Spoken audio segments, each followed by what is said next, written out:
So good afternoon friends, welcome to my channel. Maths ట్రిక్లో మరొక problem చూద్దాము. ఇక్కడ 5.6 bar plus 7.3 bar plus 8.7 bar plus 6.1 bar is equal to how much అని అడిగారు. ఆప్షన్స్లో 2.78 bar, 27.8 bar, 27.88 bar, 27.89 bar. So మీరు first పాయింట్కి ముందున్న వాటిని యాడ్ చేయండి. ఏమవుతుంది? 5 ప్లస్ 7 ప్లస్ 8 ప్లస్ 6 ఇవన్నిటిని యాడ్ చేస్తే ఏమవుతుంది? 5 7 అంటే 12, 12 8 అంటే 20, 26 అవుతుంది. ఓకేనా? అట్లాగే ఇక్కడ చూస్తే మీరు 6 పైన బార్ ఉంది, అంటే ఒక్క నెంబర్ పైన బార్ ఉంది కదా, కాబట్టి ఇప్పుడు దీన్ని 6/9 లాగా రాసుకోండి. ఇక్కడ కూడా 7.3 బార్ ఉంది కాబట్టి 3/9. ఒకవేళ టూ లైన్స్ బార్ ఉంటే మాత్రం బై 99 అని రాస్తారు. ఇక్కడ ఒకటే దానికి బార్ ఉంది కాబట్టి ఒక్క 9, రెండింటికి బార్ ఉంటే 99, మూడింటికి బార్ ఉంటే 999 రాసుకోవాలి. ఇక్కడ 8.7 బార్ కాబట్టి 7/9.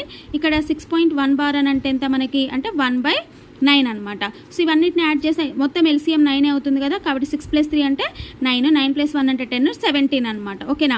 ఇప్పుడు మీరు ఏం చేస్తారు? 17 9 తోటి మీరు డివిజన్ చేశారు, 9 1s are 9 వస్తుంది. అవునా? సో ఇక రిమైండర్ ఎంత మనకి అంటే 17 - 9 అంటే 10. ఓకేనా? సో ఇక్కడ ఏంటి 8 అనమాట. ఓకేనా? సో దీన్ని మీరు ఎలా రాసుకోవచ్చు? మీరు దీన్ని మనము మిక్స్డ్ ఫ్రాక్షన్ లాగా రాసుకోవచ్చు కదా. 1 8/9 లాగా రాసుకోవచ్చు. 1 8/9 లాగా రాసుకోవచ్చు కదా మిక్స్డ్ ఫ్రాక్షన్. అయితే ఇది ఫ్రాక్షన్ లేని వాల్యూ కాబట్టి మనం ఏం చేయాలి? 26కి యాడ్ చేయాలన్నమాట, +1. ఇక్కడ 8/9 ఉంది కదా, ఇక్కడ చూస్తే మీరు 6/9 ఉంటే ఏం రాశారు? దీన్ని 6 బార్ అని రాసుకున్నారు కదా. 1/9 ఉంటే 1 బార్ అని రాసుకున్నారు కదా, కాబట్టి 8/9 ఉన్నది అని అంటే దాన్ని మీరు 8 బార్ అని రాసుకోవచ్చు కదా. సో కాబట్టి 26 + 1 అంటే ఎంత మనకి? 27. పాయింట్ ఇక్కడ 8/9 ఉంది కాబట్టి దాన్ని మనం 8 బార్ లాగా రాసుకుంటారనమాట. సో ఆన్సర్ వచ్చేసి 27.8 బార్. ఇక్కడ ఉంది, ఆప్షన్ బిలో ఉంది. ఓకేనా?